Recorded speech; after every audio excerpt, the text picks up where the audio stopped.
Namaste. Heart to Heart, Volume 1 by Pujya Shri Chariji Maharaj. In this series, we come to the next talk titled Expect Not. You see, this is another problem of knowledge. It is your intellect working again. Does he know it? It is not necessary, you see. There is a discontinuity in the tape. The sun is shining. Again, break in tape. Do you know whether I am still shining or not? Or the wind blowing and the wind wants to know, do you know whether I am blowing or not? You see, one just to talk about Elon's problem. Does the one she loves know that she loves or not? I think that's the only thing that somebody knows if it's genuine, and I think we make not a mistake, but in some way we make. What should I say? We pull it down when we have to express it. I have said this so many times, but I think there seems to be a human need also to express in one way or the other. But then when one loves, it should be sufficient to know that one loves.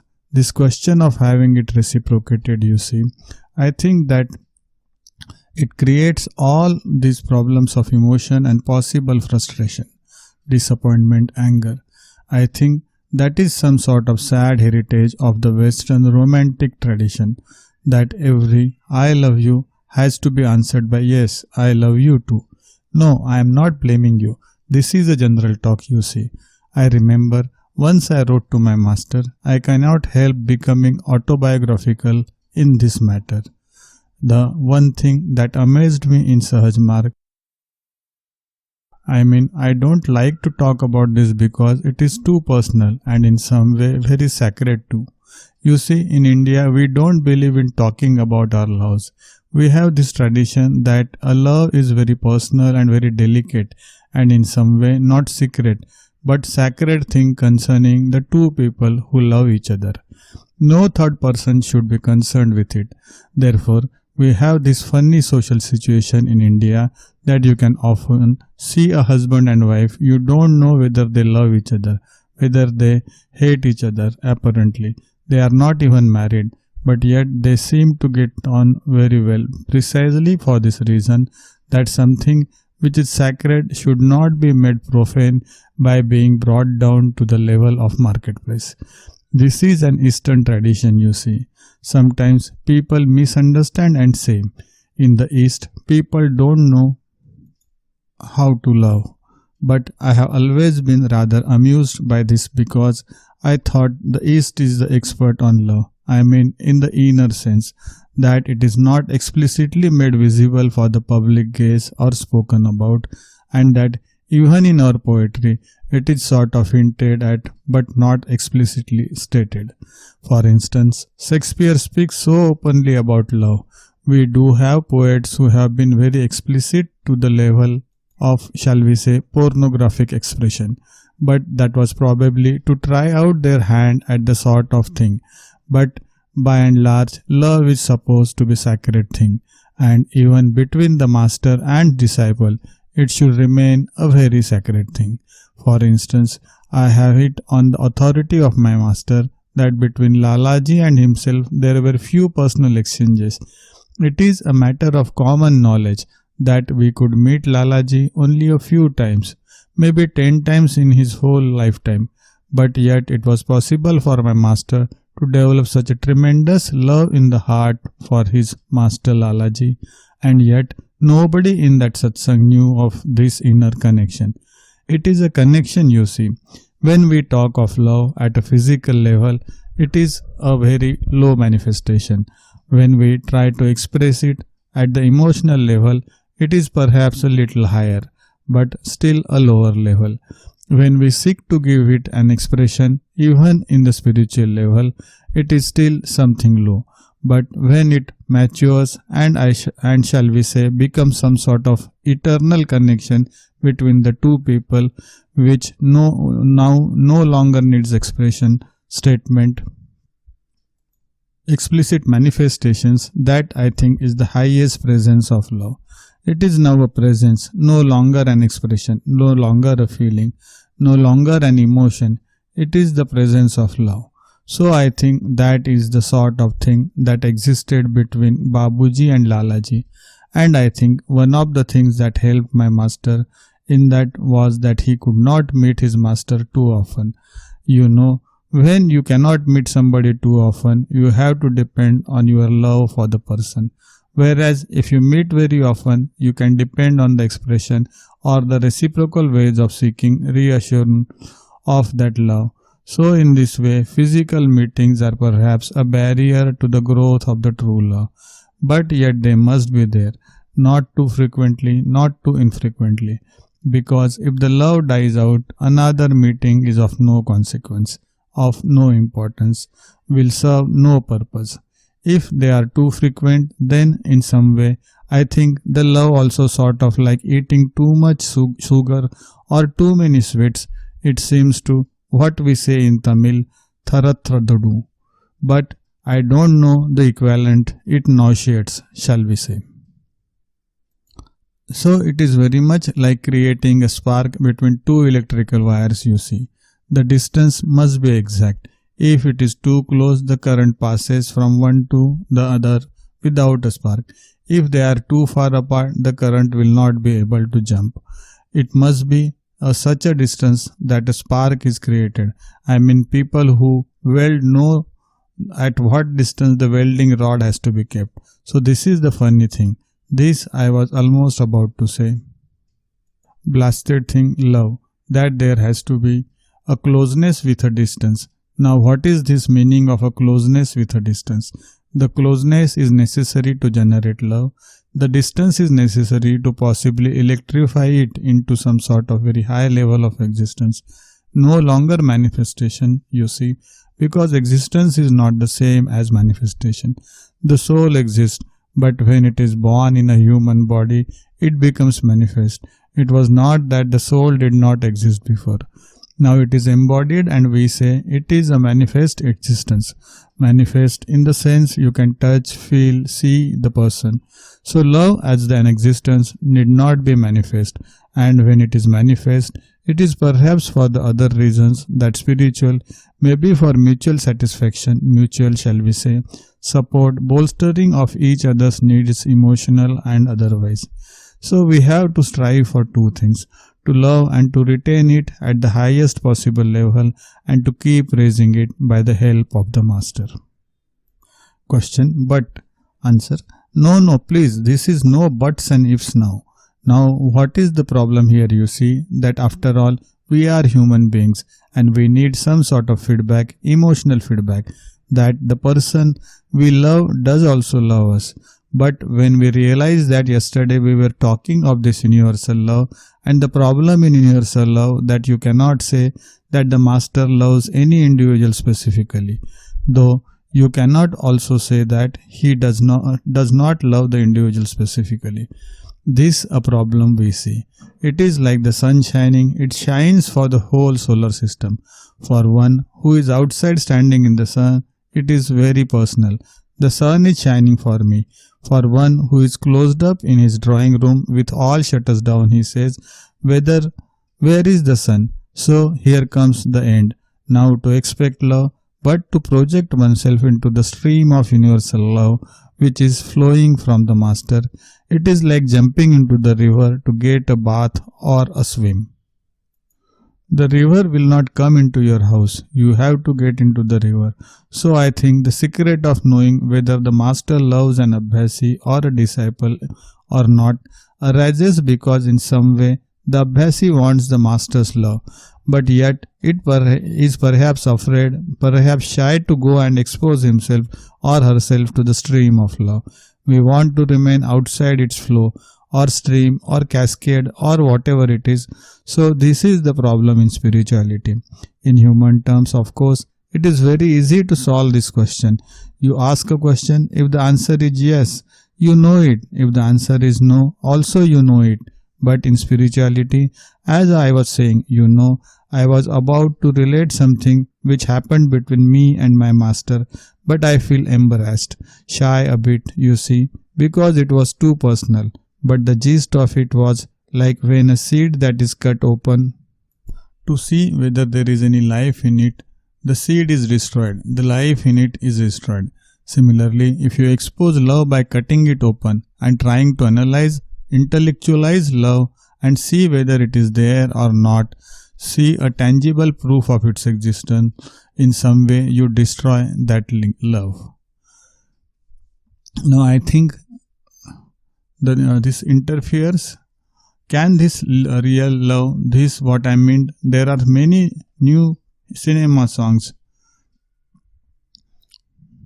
This the thing they call love. You know, starting with Suraya in the old days, वो पास रहे या दूर रहे नजरों में समाये रहते हैं, इतना तो कोई कहे मुझे क्या प्यार इसी को कहते हैं. The translation is, whether he is far or near, he always is appearing in my vision. Can somebody please explain to me whether this is what they call love? Now I suppose one would say yes, but then if you say, oh, but how do you say it is yes? It is finished. So the lover should know whether he loves or not, and as Babuji used to say, that love should be enough. This is not a market commodity that you exchange it for something else. Give me 10 rupees of love or 2 pounds of love. Breaking tape. And there is an exchange, you see. Or give me your equivalent of my love. Then what are we doing? See, suppose I give you 2 apples and you give me back 2 apples. We are quits, we are even. You cannot say I give him 2 apples and he gave me back 2 apples. Where is the question of giving and taking when the sum total is as if there has been no exchange? So in true love, there should be no expectation of a reciprocal love from the beloved. It does not mean there is not, but there should not be an expectation from the side of the lover, precisely because it is your nature to love, you love. See, suppose the rose in your garden says, I am giving you so much fragrance, please, you give me back some of my fragrance. I would also like to smell some roses in the garden. The rose says, you know, or the beautiful nightingale singing in the sky says, come on human being, you have heard so much of my music. Why don't you sing for me in return?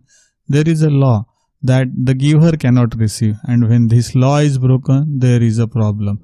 Like the king gives, the river gives water. We do not put water into the river for it to give it to us. The river flows, I take whatever I need. What I don't want go back into the river. Nature keeps that flow alive. The river is flowing. We are all taking what we need. What is left empties itself into sea. And because it is giving in a dispassionate, eternal manner almost, nature sees to it that the river does not run dry by lifting up the water from the ocean. Putting it back on top of the mountain, that cycle is maintained. That is by nature, you see. Similarly, I have seen, perhaps I have mentioned this to some of you, parents and their progeny relationship. The parents do so much for their children, educate them.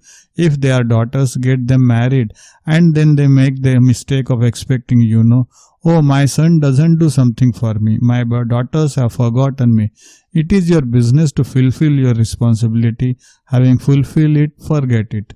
What can they do? See, suppose I educate my son. Can my son educate me in return? No, dad, now you take the course in business administration. I will pay for it. All that he can do is to love me in return for it. You see, be grateful. And the extreme form of gratitude is love. So we give something, we receive back the love. Now, why do we all love the master so much? It is funny thing. Many of you here have said that you went to Babuji, that sometimes you were angry with him, that sometimes you were disappointed with him, and that he did not come and say, you are here, welcome, yet you loved him. Why? Because it is the heart's response to something the heart knows it has received. I mean, to use a very crude example, I may say, when a man has eaten well and he lets out a blurb, it is the stomach's response to the food that it has received. You have no control over it. In polite societies, you are not supposed to emit a burp. but there are situations when you have no control over it. So I would suggest it means that in some sort of definition of love, you see, that it is the heart's response to what the heart alone knows it has received. And when you try to intellectualize it and say, what is it that I have received for which my heart is being so grateful? The heart says, come on, stay in your place. This is not your job. So love is a heart-to-heart affair. Now when we say, let us have a heart-to-heart chat, it is generally in private, in camera. As they say for this press, words are redundant in spirituality. As Babuji used to say, transmission, you don't have to speak to transmit. It goes from the heart of the giver to the heart of the recipient. So that is the thing, you see. And when our love for Master is merely a response from my heart for what my heart knows it has received from my Master, it is only a giving back of something which I have already received. So how dare you expect something again from the Master in return? For it, you now see the problem. Question. But if you need to know, answer, you have to think over this, not ask questions now. This is my talk. So what I am saying is that is over, you see. I have received a gift of grace beyond anything that I can expect in this world, and my heart responds in the only way it can. It is like you plant a flower, you put in the seed, you water it, raise it, and one day the flower opens up and gives you its beauty, its fragrance. That is the only way it can reveal its gratitude for you. Can it sort of step off the stem and hobble up to you and say, thank you? I cannot. So you see, when we raise something, its existence is the gratitude which I receive, nothing more. After all, why do I raise plant? Somebody said he is a gardener. Phil, why do you do gardening? Not that you plants may say, oh Phil Forder, I am very happy. I am very grateful to you for watering that you have done, the manuring that you had done, the trimming and the cutting and the mowing of the lawn that you had done. Their existence is an expression of their gratitude. Now, what is the expression of our gratitude? The existence of my heart, a heart. What was encrusted with viciousness, with grossness, encrusted in, shall we say, meshes of steel, which could not even throb because it was under such a tough enclosure, now becomes soft because, as we say in Hindi, mulayam, pliable, and then it sends out its own pulses, impulses, whatever you want to call it. So, your love for the Master is really something we offer to him as an expression of our gratitude, which cannot be expressed in words or in gifts when our ability to reciprocate fails. When we cannot speak, it is banal to say thank you for a gift of life. That is why in situations where we have received so much that we are not able to even say thank you, people weep. Weeping is an expression of gratitude. I remember one occasion when I was sitting with a friend on a seashore in Madras. It was nearly 10 o'clock at night and an old seller of peanuts came. He had a whole basket of peanuts unsold and he came and just put it down in front of us and stood there dumb. You see, he couldn't say anything. He was too overpowered emotionally because if he didn't sell something, he was going to starve. You can't eat the peanuts that you are supposed to sell and take the money back home. So when he came and stood there, my friend said, "Oh, go away, I don't want anything." But I could sense this man's anguish, you see. So jokingly asked him, "How much is the whole basket worth?" He said, 2 rupees. So I gave him 2 rupees and said, "Leave it here." He started weeping because for him it was one of the highest gifts that at the end of the day, perhaps beyond the end of the day, when he could not sell one peanut, here is an act of God, mercy, charity, whatever you may say, which has sold for him the whole basketful. He can go back home and look forward to something. He could not say thank you, tears. So do you see? He must remember that on your sacred occasions, there are profane occasions when we weep out of misery, out of anguish, so many things. But there is a sacred occasion when you sit before the master or stand before the master, or the heart is bursting with its desire to express its gratitude. No known sense can express it, and then it sorts of melts, becomes the tears which flow through your eyes. This is the highest expression, this is the highest offering of your love to the master, not flowers and chocolates and Borsin cheese, of course. Tape break in mystic literature. Tape break. Understood these things with the heart, we stick the mundane level of activity, expectation, and suffer anguish. So spiritual love, you see, it is like a man standing on his 2 feet. The feet are always on the ground, but the head can be up wherever it is 6 feet above the ground, 27 feet above ground, 2700 feet above the ground. It depends on how tall you have risen, but the feet will always be there. That is why even in the, we have the funny Sahaj Marg situation. People often ask, what about celibacy in the system, for instance? Because in all our sannyas oriented systems in India, one has to leave the family. Celibacy has to be a must. One should not eat. All sorts of stupid things. In Sahaj Marg, you have the phenomena of the master having 6 children. Some people ask, how is this your master has 6 children and you claim he is a saint? We said, he is not a saint. He is a creator of saints. It's a funny thing that Kasturi is called Saint Kasturi, but nobody calls master Saint Ramachandra. A creator of saints, like you say, the power behind the king or the throne. He cannot be the king, he is something transcending that. So this is the problem, you see, that we have brought into being certain values associated with a spiritual, or more appropriately a religious life.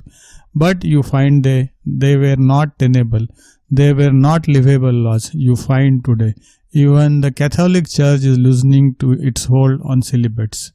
Monks are going to be allowed to marry raised children, that which my master in his wisdom said, in a family life only can you learn the twin virtues of love and sacrifice. The Christian Church is probably awakening to that truth. 2000 years after it, we shall say, originator left this world. So you see, wisdom is not a thing which comes in one moment of illumination. It is a something for which we have to patiently strive, work like a child learns to walk by falling so many lives. And if you prevent it from falling, it will never learn to walk. So these few things I thought I should mention specifically because there is so much talk of this spiritual love and a universal love and the love of the master. It has always been one of my rather mischievous attempts to improve upon Moses by adding an 11th commandment. Expect not, for thou shalt not be disappointed. I repeat, expect not, for thou shalt not be disappointed. Here we conclude this talk, expect not. In the next narration video, we will commence the next talk, letting go. Thank you for listening.